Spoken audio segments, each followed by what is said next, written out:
I found some on Facebook. Some of them Googled their surname and found me through my family history blog. I found out more about them in my grandmother's photos, diaries, and poems. I knew some of them as children, but we lost touch for decades. I call them the lost cousins.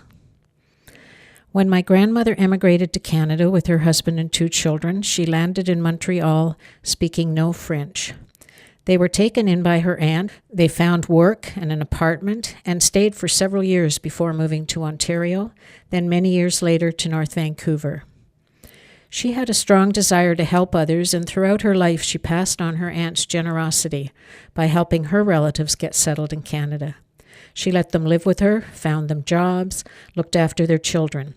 One bitterly cold day when 2 of her brothers were staying with them, she even took in a stranger she found freezing on the street. She was always well-intended, and it usually went well in the beginning, but sooner or later those being helped would make choices that she could not accept. One day her brother landed on her doorstep along with his partner. When Gran discovered they were unmarried, she tossed them out. She could not compromise her reputation in the church. Sometimes family members did not pay back the money she lent, or didn't follow her advice, or even visit often enough. She held grudges and played her siblings and children against each other.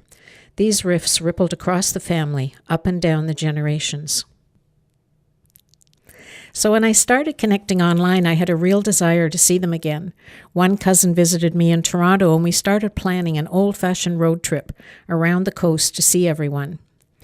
She chauffeured me to lunch with one cousin, we stayed overnight with another, and another hosted a dinner where we met even more extended family we had never met.